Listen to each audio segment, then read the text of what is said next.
All right. So Raymond, this is our first chat. And again, I'm still learning how to even start this thing in the podcast, but um, it's kind of the awkward side of me in the beginning of just introducing everybody. But if you're okay with it, give us just a quick introduction to who you are and we'll just start chatting. Well, I'm from a small town in the Delta, in the state of Mississippi. That's where I grew up. I'm currently 63.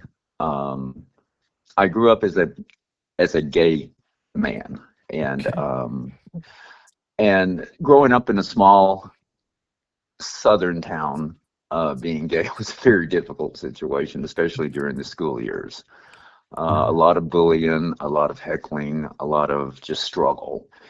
And but I literally had the absolute best childhood. Uh, I really think that anybody could have ever had. It was just the Brady Bunch and Leave It to Beaver combined. Okay. You know, one plus one equaled just absolutely wonderful. I couldn't have asked for anything more. I actually really miss those times. A lot of the Hmm. how things were back in those I days. I think we all do. Yeah.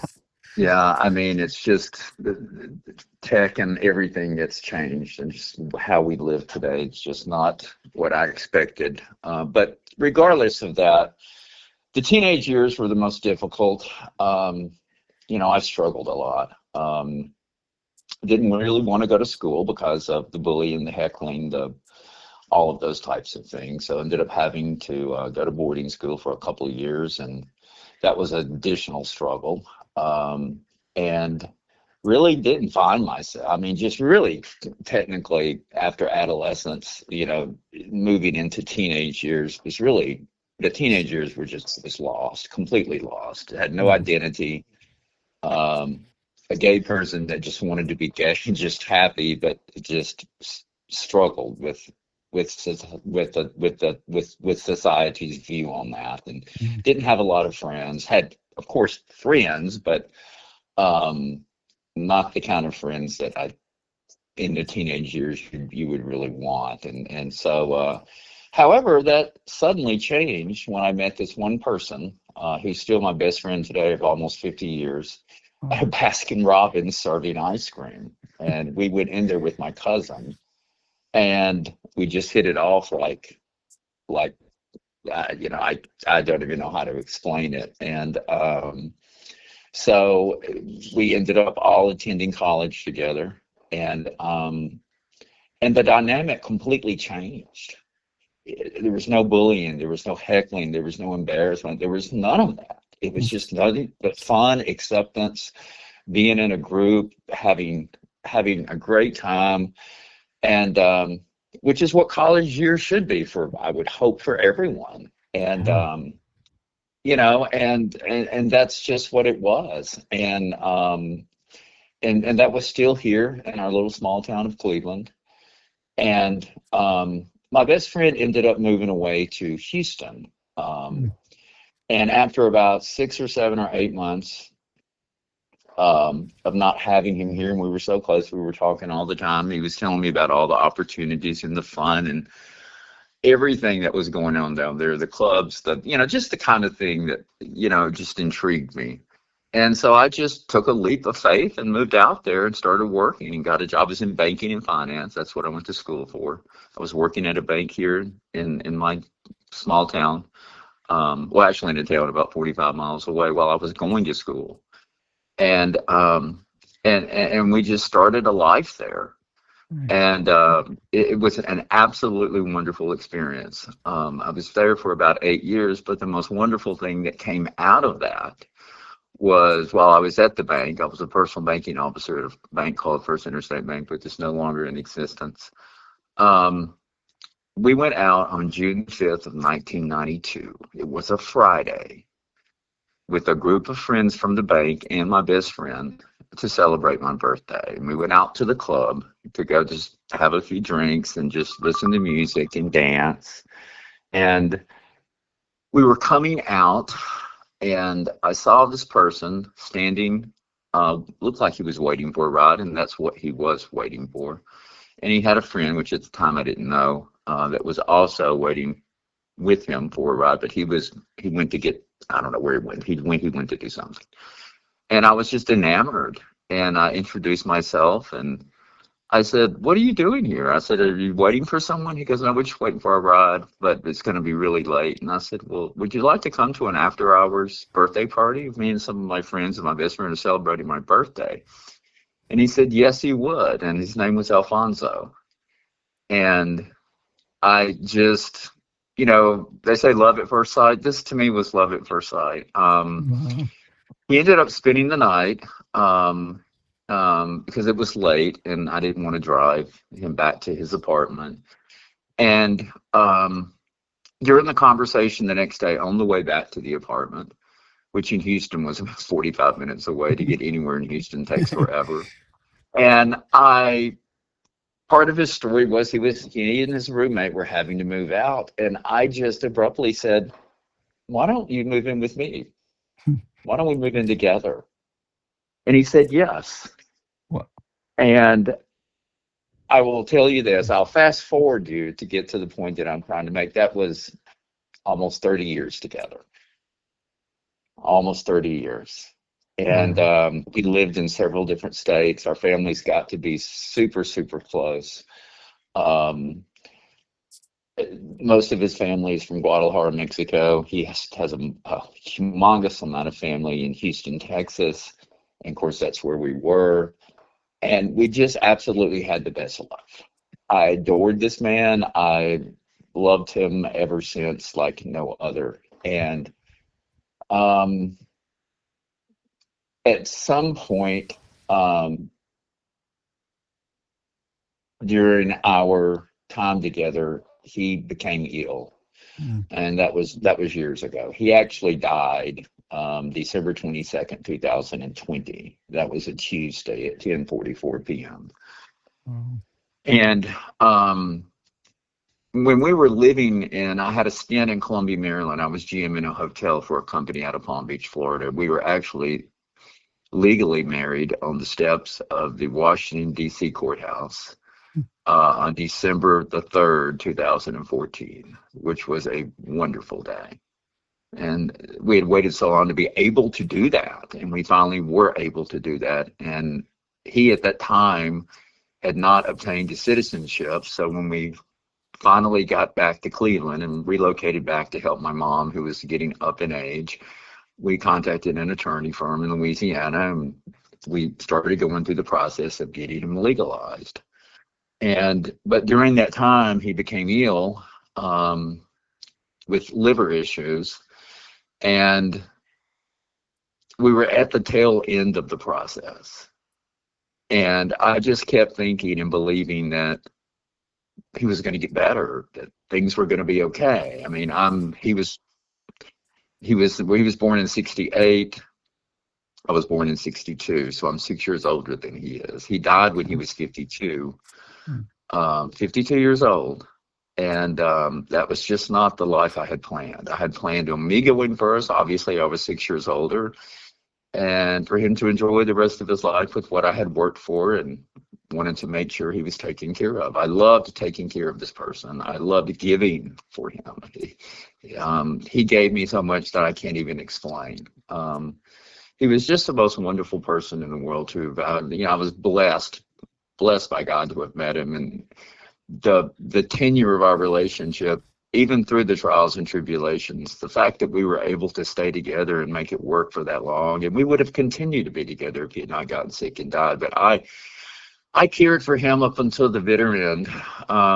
We were at the liver. He was an established patient of the liver center in Jackson, Mississippi, at UMMC, University of Mississippi Medical Center, and it just seemed like the last several years were just nothing but doctor's appointments and paracenteses and treatments and blood tests.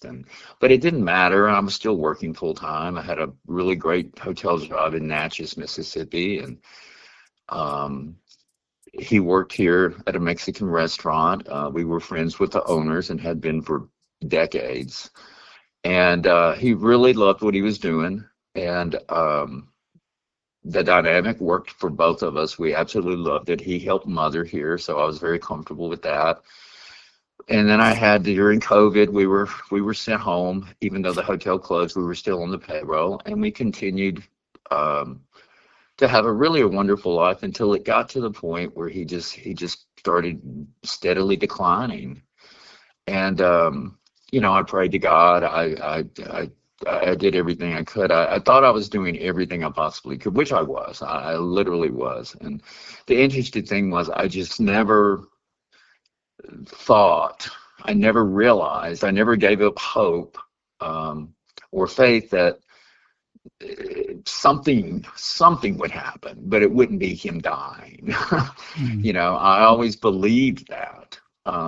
I guess I was looking through rose-colored glasses, but in hindsight and in retrospect, but I just loved him so much that I just couldn't imagine living without him. But when he did pass away, and I did get the phone call, my whole life just completely fell apart. Mm. Just numbness, just grief, huge amounts of grief, depression, um, getting involved, 2 years worth of just solitude. Still got out, still did things. I'm an avid walker, so that was one thing that kept me getting up every day, and gardening and yard work. And I still, connected with friends. We had a grief group of several girls I know here that have had the same thing happen to them. And, we've always said nobody will ever know what it's like when your spouse dies. If your mom dies, you're sad, you're devastated. Your dad, the same thing. Sister or brother or friend. I've been to two funerals in the past 3.5 weeks of two really best friends, and that's really, been hard. But until you lose your spouse, somebody that you had intended and you were dedicated on spending the rest of your life with, you don't know how dramatically that impacts and changes your whole life, your belief, your faith. And got involved with some people and some things that I never should have, and I still look back and regret that. But at the same time, I'm moving forward. Um, I'm I'm grateful that I'm still here. I honestly believe that God has me here for a reason, because there were so many times during a couple of those years that there's no reason I should be sitting here talking to you on this particular day. There's just no reason to. So I believe God had a hand in he, I didn't think anybody was walking with me. And then when I sit back and I pray and I look back, and I work on my faith every day. I really try to. I work on Mm. my relationship with God and Jesus. But sometimes you just don't feel like you're doing enough. But the one thing that I look back and remembered um, was that during this whole process, I thought I was alone, but I wasn't, because God was walking right along with me. So all of those things happened for a reason, and maybe it just made me a stronger person. I'm not sure, but it deepened my faith. It made me want to work on my faith even more, and it just kept me, um, I guess, literally alive. Because, like I said, there were just so many opportunities for me not to have been sitting here talking to you today. Mm. Um, but I still grieve every day. But at the same time, I try to practice gratitude every day, kindness. I try to do for as many people as I can. I volunteer at the assisted living facility where my mom is. So just trying to do some of God's work, as well as just trying to, be healthy, and trying to make the best of what I've got, um, until it's time that God calls us home. So, but that 28 and a half years, would have been almost 30 plus now, was really I had a purpose. I had a reason. I was never lonely. Even if when I was in Natchez and we weren't together and I was at my apartment and he was here, I just never felt alone. You had a connection. You had a deepened connection with someone that you just never felt alone. And I'm telling you, loneliness will destroy you if you let it. It will make you do things you wish you'd never done. So that's one of the things I've had to definitely work on in my life is overcoming the total loneliness, the feeling of just being so lonely. And you get to the point where you don't think anybody's going through what you're doing until you reach out and you do find there are people that are doing through exactly what you're going through and are struggling with the same struggles that you're struggling with. But too many times it just sometimes overwhelms you, and that's when you make bad decisions. So I don't make bad decisions anymore. I make good decisions. I love it. Maybe not some great decisions sometimes, but I don't make those kinds of decisions anymore. So I'm blessed. I'm grateful. I'm still here. There's not a day goes by, a minute goes by, a second goes by that I long for my husband to be here. Um, but at the same time, I do try to be grateful and have gratitude that I had him for 28 and a half years and we had that relationship. And we worked to make it work and we struggled, but we were we were superstars. I just feel like that. Um and so my daily life is spent trying to give back, help others, build my relationship with God and Jesus Christ, and and just continue to live and try to be happy. And that's pretty much in a nutshell 63 years of my life. Wow. I would say if I had to describe unconditional love, you just did it. That was, sorry, a little emotional today for myself, but it was beautiful. Yeah, he was a beautiful. I mean, I remember I was in my, let me tell you this quick story. I was in my office in Greenville. I was payroll manager for a casino and hotel. And he called me one day and told me his sister and the kids, Daniel, Alex, Lucy, the baby, were coming down to visit. And of course I'm excited. I said, well, that's great. How long are they staying? And he said, indefinitely. And I said, what? He said, indefinitely. I'll tell you about it later. I said, okay. So apparently his sister had met someone that was detrimental to their relationship and had just broken up with him. And she, at that time, was feeling so overwhelmed with all the children. Alex was 10 or 11. Lucy was about 8. Daniel was 14. And so everybody stayed for about 2 weeks. And then he informed me that she and the baby were going back to Houston to try to get things back together again. And the kids were staying here. And we were going to raise them. Now, we go from being two men having a home and doing what we wanted to do, you know, Hmm. to all of a sudden being thrown in the grips of raising children. We had never done that before. We spoiled these children when we would go down for vacations or go see them. And he looked at me and said, "Okay," and I went, "Okay." Okay. So our whole life changed. He got up, got the kid. We went and enrolled them in elementary school. We went and enrolled Daniel in the junior high, and we raised 3 children. The two younger ones stayed with us for 18 months. Daniel, when his mom wanted the two younger ones back after she was able to get everything restructured and get back on her feet and get things, the way she needed them and get away from these dangerous people that she had gotten connected with. Daniel didn't want to go back, and Josefina, his sister, was fine with that. So Daniel stayed, and we continued to raise Daniel until he graduated from high school and then went on to college, graduated with a bachelor's, graduated with a master's degree. Now he's the CEO of a hospital. Wow. And so I can't be more proud to think that Alfonso and I did something right along the way. because it was an absolutely wonderful experience, to be honest with you. What could have turned out to just be a deal breaker for a relationship turned out to be, it just brought us closer together, and it brought Mm, the families closer together. And but that's how much I cared and loved him. right. If that's what he wanted to do, if we were raising three kids and that's what he said we were doing, I was fine with that, and that's what we did. And Wow. so my nephew still lives in the same town where I do. Works in a smaller town, a little bit far away, well, about 20 minutes away, but he's done really well here himself. He's married and has three kids, and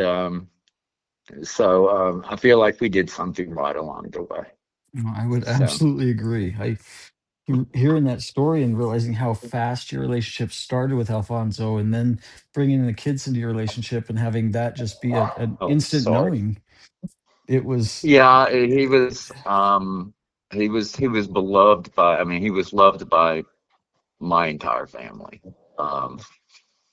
Um, he was just a wonderful person. I miss him every single second of every single day, but he's still here. yeah, Um, he's still here, but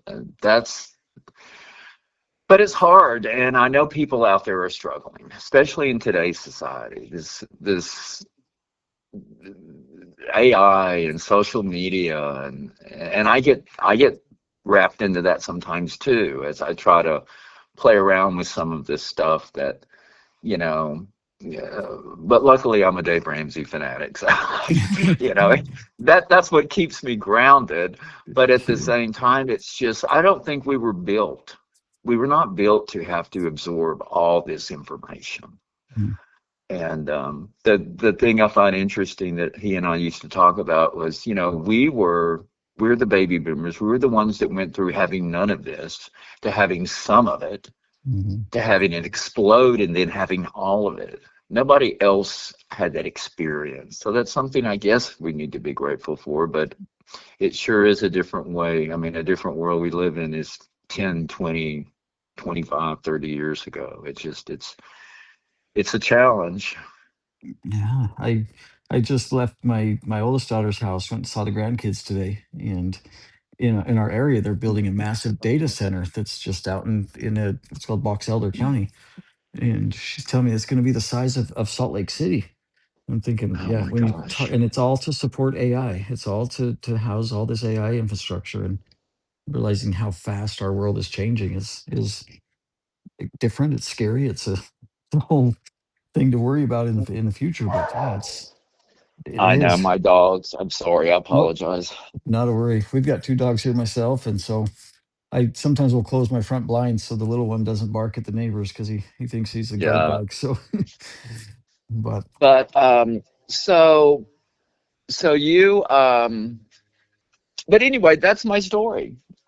And so one of the reasons why I actually volunteered to do this is because I tell people, and when people do choose and want to talk with me about Alfonso and spouse and death of a spouse, is I feel good and it makes me feel powerful when I am actually able to tell my story. I feel like I honor him when I'm able to mention his name, to mm, tell people about what happened, about how this occurred, and how long we were together, and still would have been if this had not happened, and the tragedy of his death, and it's just it's one of those things that reemphasizes to me that I will just I'm never ever gonna forget what we had.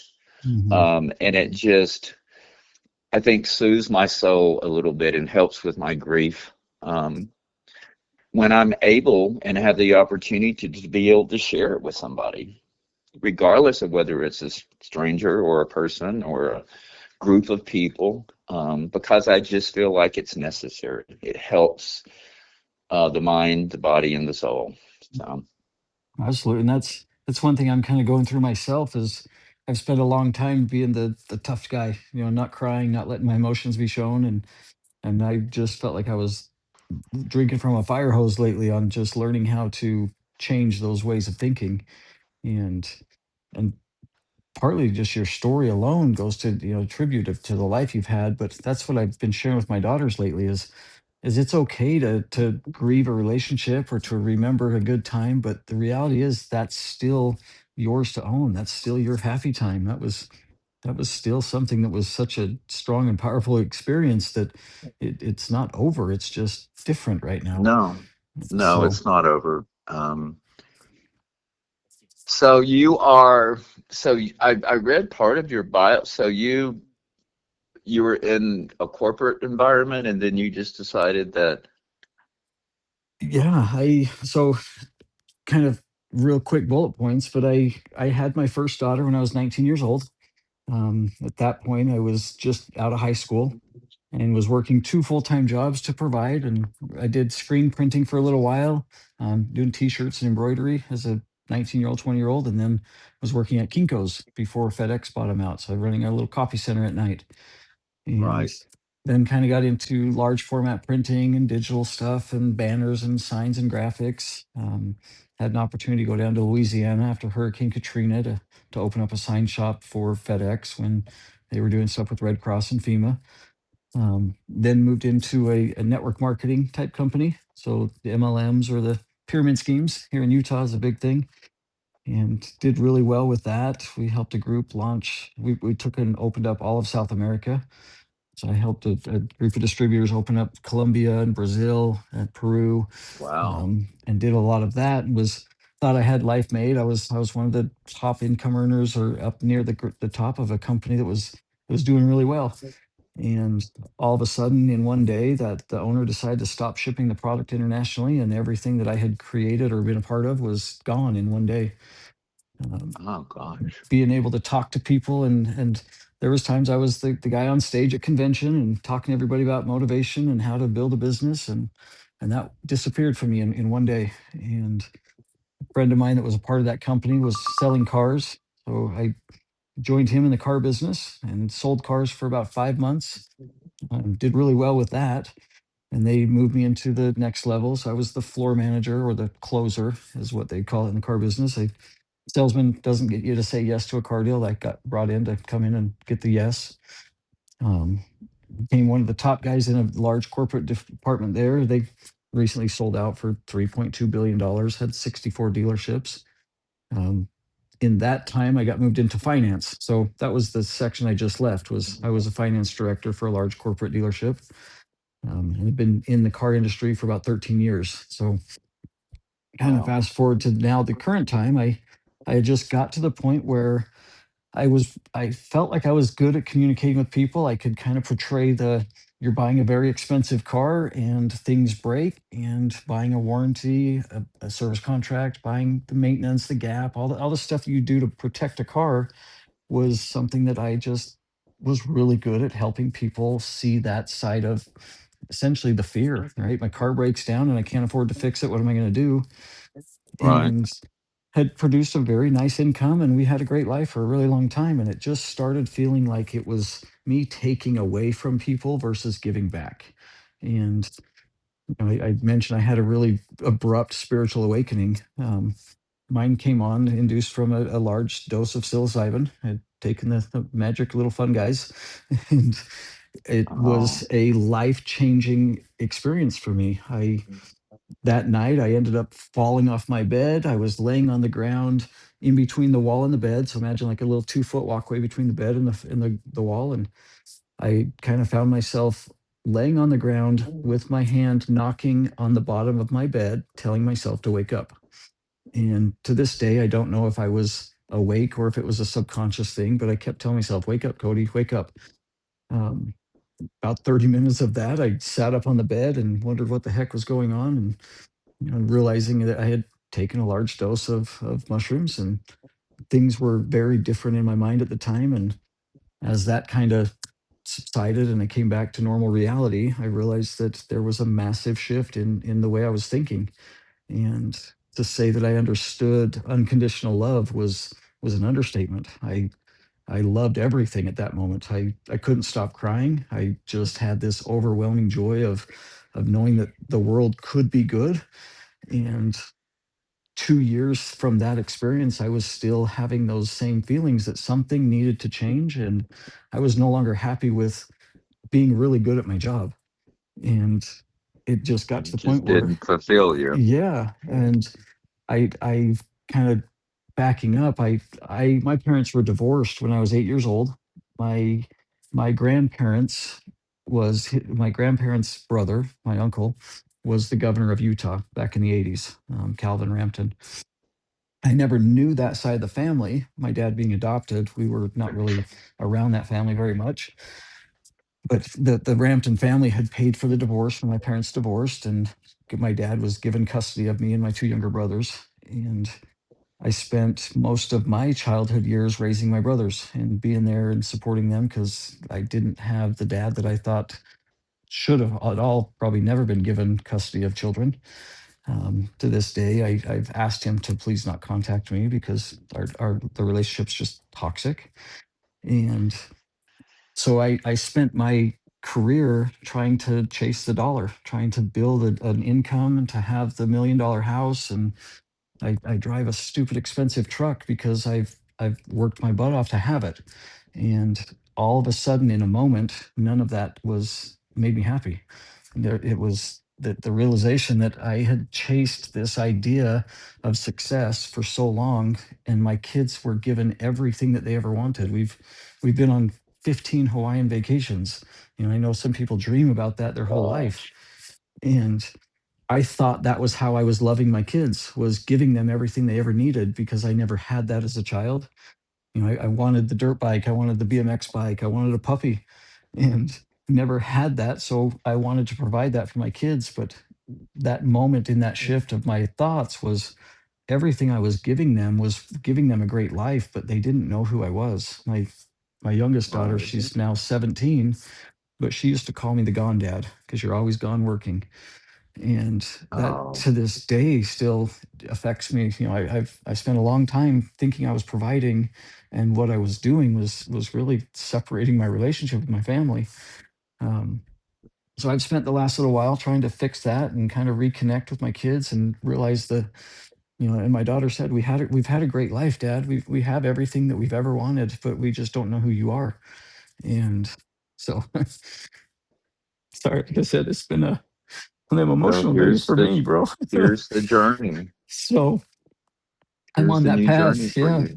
Correcting the stuff I've done wrong as a dad and trying to rebuild those connections. And so after a moment, I decided, and this was back a month ago, I told my job, I said, I'm leaving. I need 2 weeks.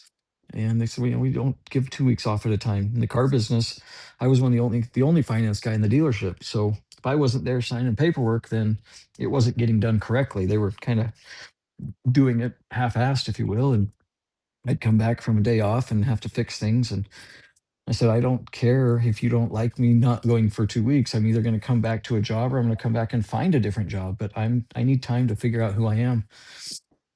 And in that same time, I had conversations with my wife and kids and said, I feel like I need to go spend some time alone and figure out who I am and what I want and what I don't want in my life. And Hawaii is my happy spot. I've always said I just need to go on the beach. Like if I could live in a tent on the beach with a membership to the gym for a shower, like I would be extremely happy. Like that's all I wanted.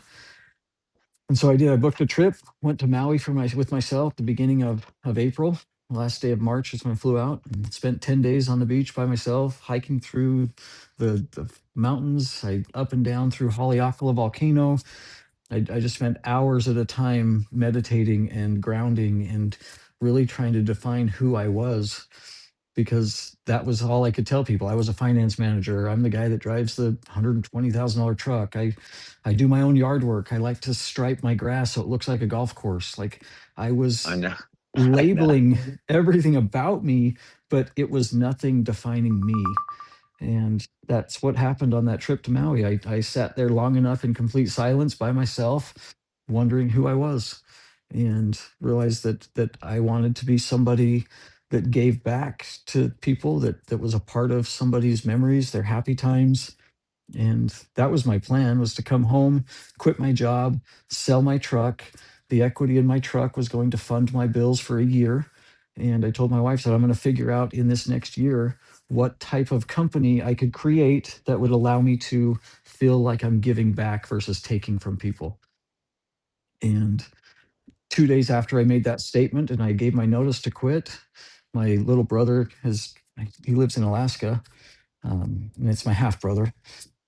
So he came down and was just visiting prior to their charter season up there. He runs a charter boat, for he's one of the captains and deckhands on a fishing charter boat.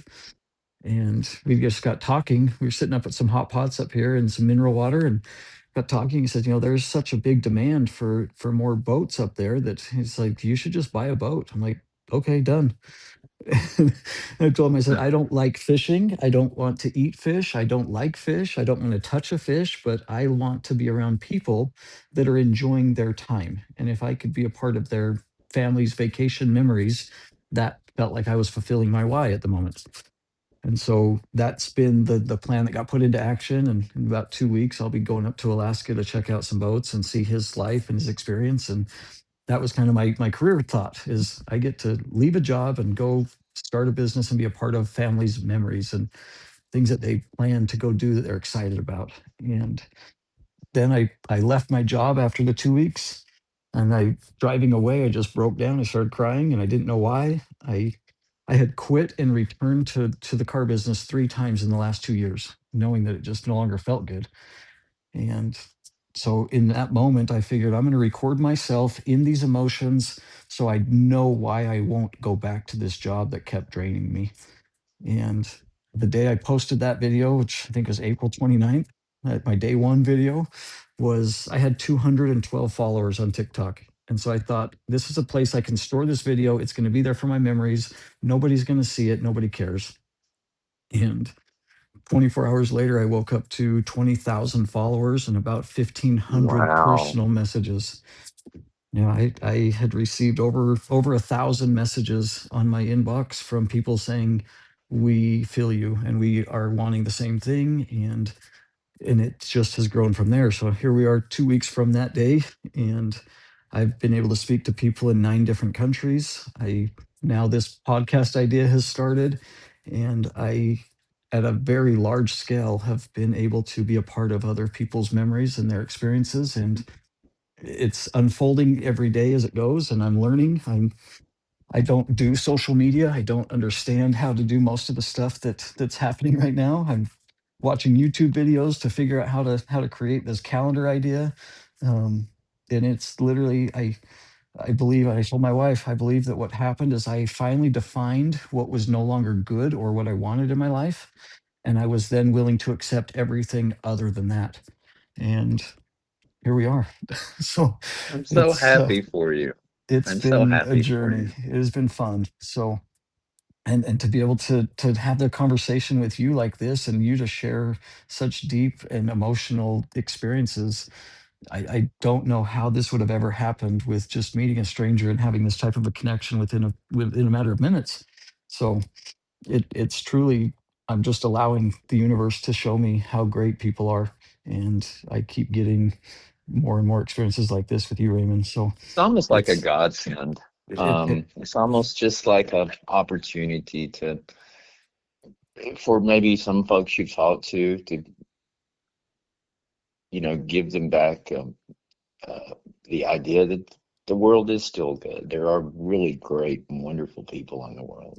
yeah, Sometimes it just takes scrolling on a phone to pull up a video like I did and said, yeah, I think I want to do this.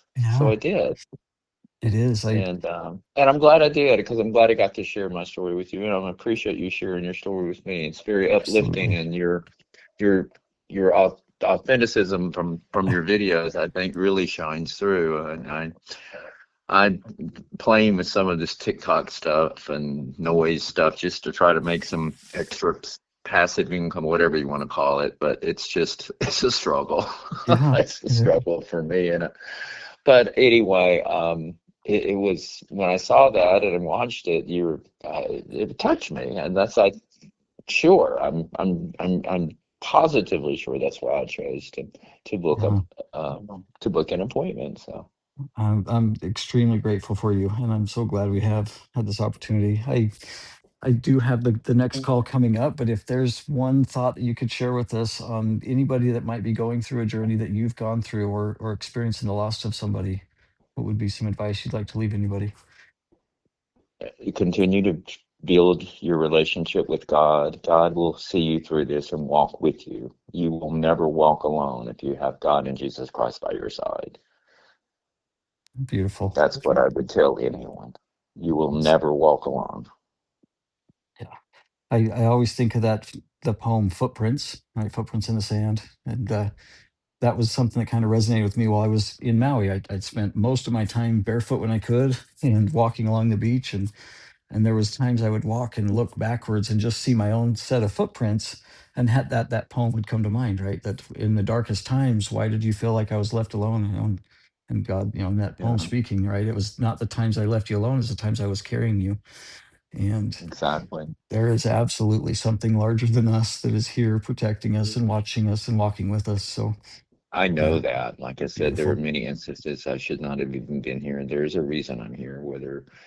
And I Mm, haven't figured that out yet, but I continue to use the old adage, and it's one of my most favorite things. It's simple, but it's always been a joke, and not technically a joke, but what would Jesus do? So mhm. I look, and if I see someone that needs help, I'm gonna help them if I can help them. If it's taking a shopping cart in for them, or unloading their groceries, or opening the door, or it's just whatever, right? What would Jesus do? Well, what would Jesus do? So anyway, but I've Beautiful. enjoyed it. I just been Absolutely. very, very spiritually therapeutic for me, and your story is amazing. And I'm so Ah. happy for you. I'm so happy for you. We're out doing something better for the world is what I feel is happening. There's just a lot of people coming together, and it's definitely for a big reason. So I truly appreciate you. So All right, sir. It's great. okay, I'm great, great conversation. Keep up the great absolutely. work. We'll try. Thank you so much, and we'll hopefully talk soon. Okay, you're going to release these when on Friday? Yeah, we're gonna send out on the 15th. 6 a.m. will be the release date. There should be about 10 or 11 that we'll all release at once. So that'll give people Okay. enough time to listen to a few of them before I get the next batch of them ready. So Okay. yeah. So there we go. All right, sir. You have a Okay. wonderful day. God bless you and the Thank you, and work you you as do. well. We'll talk to you soon. Okay. Bye. Bye bye.